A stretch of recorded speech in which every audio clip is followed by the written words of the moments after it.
Hallelujah. धन्यवाद धन्यवाद धन्यवाद परमेश्वर। हम प्रार्थना में चले जाते हैं।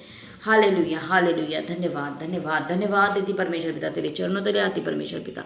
और मैं प्रार्थना करती, दुआ करती, विनती करती, जो वचन मैं आज शेयर करने जाने वाली, तू मेरी सहायता कर। मेरे मुख का ताबा ले, मैं खुद को तेरे हाथों में समर्पित करती हूँ। मुख भले ही मेरा हो लेकिन शब्द तुम्हारे हो। आज आप हमसे बात करना परमेश्वर पिता। आपका वचन दुधारी तलवार है, वो बताने वाला और सुनने वाला दोनों के जीवनों में कार्य करता है।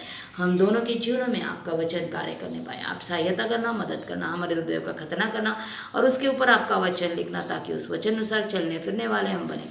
ये दुआ मेरे प्यारे प्रभु यीशु मसीह के नाम से मांगती हूँ, सुन और कबूल कर, आमीन। हालेलुया। मेरे भाई बहनों, आज का दिन गुड फ्राइडे, यीशु की क्रूस की यात्रा को याद करने का दिन।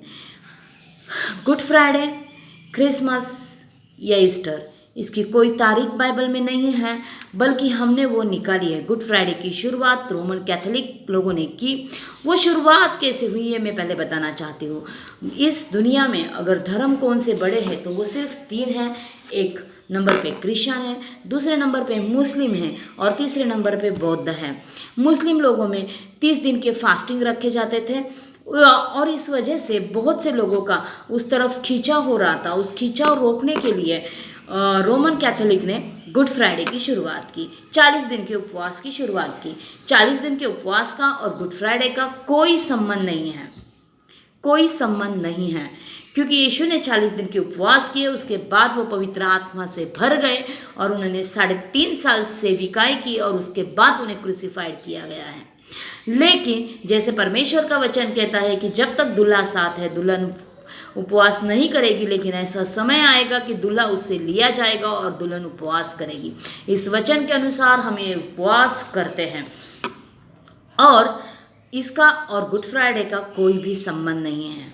रही बात कि इसे गुड फ्राइडे क्यों कहते हैं। अगर हमारे घर में किसी की मौत होती है, किसी का मर्डर होता है, किसी ने सिर्फ बीमारी से मरता है, किसी अपघात से मरता है, तो हम उस दिन को कभी भी गुड नहीं कहते। हमारे लिए वो दिन बुरा होता है। लेकिन यीशु मसीह जो प्रभु है, जो हमारा राजा है, जो हमारा गुरु है, उसकी मृत्यु के बाद हम उस दिन को गुड फ्राइडे कहते हैं। क्योंकि अगर यीशु मसीह नहीं मरते तो आपके और मेरे पापों की क्षमा नहीं होती। अगर यीशु मसीह का मृत्यु नहीं होता तो आप में, मुझ में और पिता में जो दूरियां आई हैं हमारे पापों की वजह से, वो कभी भी नहीं मिट पाती। हमारे लिए स्वर्ग के द्वार कभी भी खोले नहीं जाते। हमें उद्धार कभी भी नहीं मिलता।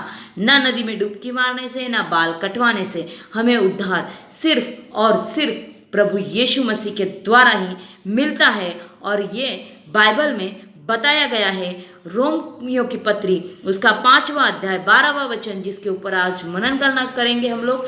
मैं चाहती थी कि 7 वचन पे मैं बात करूं, लेकिन अभी मुझे लाइव आने के लिए टाइम है। मैं फ़िलहाल लाइव नहीं आ सकती, मेरे सब्सक्राइबर और व्यूअर उतने नहीं हैं और ज़्यादा से ज़्यादा वीडियो में नहीं सेंड कर पाती। एक दिन में मेरे वीडियो के लिए लिमिटेशंस है और इस वजह से एक वचन है जिसके द्वारा हम मनन करेंगे। हाँ, लेकिन प्रभु ने चाहा तो बीच में कभी भी हम 7 वाक्य पे मनन ज़रूर करेंगे, क्योंकि ऐसा कुछ नहीं है कि गुड फ्राइडे के दिन ही 7 वाक्यों पे मनन करना चाहिए।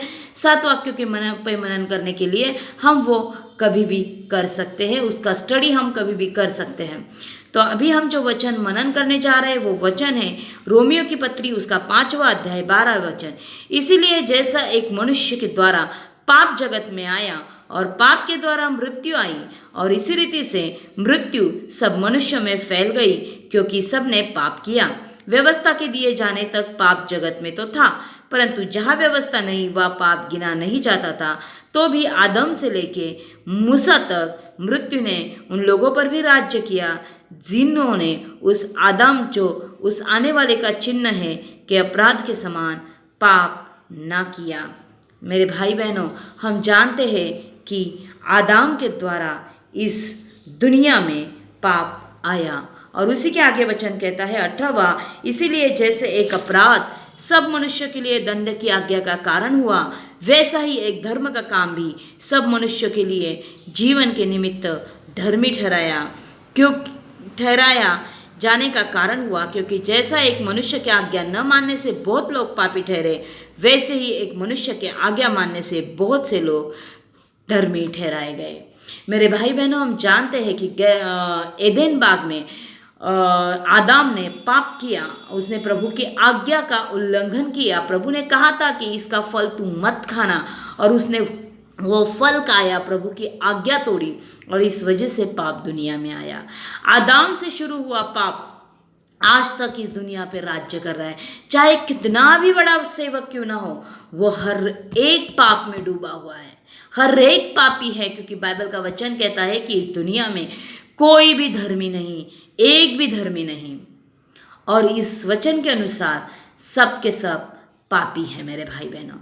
आदम से लेके जो पाप का बीज हमारे बीच में बोया गया वो आज तक है, और उसी के द्वारा जगत में पाप आया। आदम के द्वारा जगत में पाप आया, इसीलिए जरूरी था कि और एक आदम बने, जिसके द्वारा जीवन इस दुनिया में आए, जिसके द्वारा लोग धर्मी ठहराए। और इसीलिए परमेश्वर ने उसी एदेन बाग में योजना बनाई कि वो खुद के पुत्र को सूली चढ़ाएंगे, और इसीलिए उन्होंने वह सांप को शाप दिया था कि मनुष्य का पुत्र तेरा सिर कुचलेगा और तू उसके पैर को। मेरे भाई बहनों, यहाँ पे सांप यानी रियल सांप की बात, उसको वो शाप नहीं दिया था, बल्कि ये शाप शैतान को दिया था। बाइबल एक दृष्टांत में बात करती है। ज़रूरी नहीं कि अगर कुत्ते के बारे में बात किए तो वो कुत्ते के बारे में ही हो। एक जगह बाइबल कहती है कि तुम मोती सूअरों के सामने मत डालो। सूअरों के सामने कौन मोती डालेगा? लेकिन वहाँ पे सूअरों के बारे में नहीं, बल्कि ऐसे लोगों से बात की है कि जिनकी फितरत सूअर जैसी है। एक जगह बात किया है कि कुत्तों का स्वर्ग में प्रवेश करना मुश्किल, उनको स्वर्ग में प्रवेश नहीं है। तो क्या ये रियल कुत्तों के बारे में बात की है? नहीं, उन लोगों के बारे में बात की है जिनकी फितरत कुत्ते जैसी है। उनको कितना कुछ भी करो, लेकिन वो कभी सुधरते नहीं, वो कभी सुधरते नहीं। वो गुनाह पे गुनाह, पाप पे पाप करते जाते हैं। एक तरफ प्रभु की सेविकाई भी करते हैं और एक तरफ मन से वे विचार भी करते हैं, लोगों को फंसाते हैं, दर्द देते हैं, दुख देते हैं। मेरे भाई बहनों, एक मनुष्य के द्वारा इस जीवन में, इस दुनिया में पाप आया, और एक ही मनुष्य के द्वारा इस दुनिया में जीवन आया। केवल केवल केवल केवल प्रभु यीशु मसीह का लहू ही आपको धर्मी ठहरा सकता है। केवल प्रभु यीशु मसीह का लहू ही आपको उद्धार दे सकता है। केवल प्रभु यीशु मसीह का लहू ही आपको तारण दे सकता है। और इसीलिए यूहन्ना 3:16 कहता है कि परमेश्वर ने जगत से ऐसा प्रेम किया कि उसने अपना इकलौता पुत्र दिया, ताकि जो कोई उस पर विश्वास रखे उसका नाश न हो, बल्कि उसको अनंतकाली जीवन मिले। यशायाह 53 में कहता है कि उसके कुचले जाने से हमें उठाया गया, उसके फटकों के द्वारा हमें चंगाई मिलने गई, उसका अपमान हुआ तो हमें सम्मान मिला, हमें मान मिला। वो त्यागा गया हमारी पापों की वजह से, ताकि हम पिता के पास अपनाए जाए। वो कंगाल बना ताकि हम धनी बने, वो श्रापित बना क्योंकि हम आशीषित बने। और आज वही दिन है कि हम यीशु मसीह ने हमारे लिए जो कुर्बानी दी है, उस कुर्बानी को हम याद करें, हम उसे याद करें। मेरे भाई बहनों, हम उसे याद करें, उस कुर्बानी को हम याद करें, उस लंदन के मेमने को हम याद करें, वो यीशु मसीह को हम याद करें। और आज हमसे जो भी गलती हुई, जो भी पाप हुए, उसे त्याग दे, पश्चाताप करे, प्रभु से क्षमा मांगे और एक नया जीवन ले। हर गुड फ्राइडे हमें सिर्फ ये नहीं करना है, तो हमें हमारा जीवन सच में बदलना है। इस 40 दिन में अगर आपकी एक भी आदत बदलती है, सिर्फ भूखा रहने से फास्टिंग नहीं होती, 40 दिन में आपकी एक भी बुरी आदत छूटती है तो आपका उपवास सफल हो गया। और मैं प्रभु को धन्यवाद देती कि इस 40 दिन में परमेश्वर ने मुझे हर बुराई से छुड़ाया, हर गलत काम से छुड़ाया। 17 मार्च को परमेश्वर ने मुझे पूरी तरह से आज़ाद किया और उसकी सेविकाई के लिए मेरा इस्तेमाल किया। जो सेविकाई उसने मेरे लिए रखी थी, वो सेविकाई के लिए वो मेरा इस्तेमाल कर रहा है।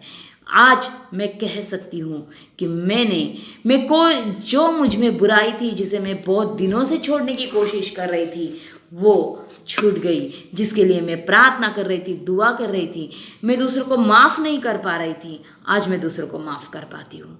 आज मैं अपने क्रोध पे विजय पाई हूँ। आज मैं अपनी गलतियों पे, अपने पापों पे विजय पाई हूँ। और इसलिए इन सब बातों के लिए मैं प्रभु को धन्यवाद देती। और जैसे आदम के द्वारा पाप जीवन में आया, वैसे ही मृत्यु जीवन आई। पाप का वेतन मृत्यु है। पाप के द्वारा हमें अनंतकालिक मृत्यु मिलता है, तो यीशु मसीह के मृत्यु से हमें अनंतकालिक जीवन हो मिल गया। आदम ने आज्ञा तोड़ी तो हम सब पापी ठहराए गए, लेकिन यीशु मसीह ने आज्ञा मानी तो हम सब धर्मी ठहराए गए। और उसके नीति धार्मिकता के कारण हमें नीतिमत्व का वस्त्र मिला है, जिसे हमें संभालना है, जिसे हमें उस नीतिमत्व को, वस्त्र को बचा के रखना है, ताकि हमें परमेश्वर को न्याय देना है। परमेश्वर को न्याय देना है, चाहे सेवक हो या विश्वासी हो, हम सबको एक दिन परमेश्वर के सामने खड़ा रहना है। और इसीलिए मेरे भाई बहनों, प्रभु यीशु मसीह पे विश्वास करो, पश्चाताप करो, अपने गुनाहों को त्याग दो और सच्चे मन से प्रभु को आज शरण जाओ, तो प्रभु आपके हर पापों की क्षमा करेगा। क्योंकि उसका वचन ही कहता है कि आज अभी से आप मसीह में नई सृष्टि हो, पुरानी बातें बीत गई। परमेश्वर आपको नई सृष्टि बनाएगा। परमेश्वर आपको सार्वकालिक जीवन देगा। परमेश्वर आपको अपना बेटा बेटी बनाएगा। परमेश्वर आपको हर एक आशीष से ब्लेस करेगा, चाहे वो आत्मिक हो या जगिक हो, हर एक आशीष से वो आपको ब्लेस करेगा। प्रभु करे पढ़े हुए वचन के द्वारा आप ब्लेस हो, आशीषित हो। God bless you. हम प्रार्थना करते हैं। धन्यवाद धन्यवाद धन्यवाद परमेश्वर पिता। परमेश्वर पिता, जो वचन आज मैंने बताया, शेयर किया, परमेश्वर पिता, मैं चाहती थी कि मैं 7 वचनों पे बात करूं, पर परमेश्वर पिता अभी मैं नहीं कर सकती या उतने वीडियो नहीं सेंड कर सकती। पर परमेश्वर पिता होने दे कि जल्द से जल्द मेरे सब्सक्राइबर, मेरे व्यूवर बढ़ने दे, ताकि मैं लाइव आ पाई और परमेश्वर पिता तेरा वचन अधिक से अधिक लोगों तक मैं शेयर कर पाऊँ। परमेश्वर पिता, इस वचन शेयर करने के द्वारा मुझे नहीं बल्कि केवल तुझे और तुझे महिमा और गौरव मिलने दे। जैसा तेरा वचन है कि जगत के अंत तक जाओ और सुवार्ता प्रचार करो। परमेश्वर पिता, इस माध्यम से मैं वही करना चाहती हूँ। मुझे सहायता करना, मुझे मदद करना परमेश्वर पिता। तुम मेरी मदद करना। मैं लोगों से नहीं कहूँगी, बल्कि तुम मेरी मदद करना मेरे परमेश्वर पिता। जो वचन हमने सीखा उसको हमारे हृदय में लिखना और उस वचन के अनुसार चलने फिरने वाले हमें बनाना परमेश्वर पिता। ये दुआ मेरे प्यारे प्रभु यीशु मसीह के नाम से मांगती हूँ, सुन और कबूल कर। आमीन।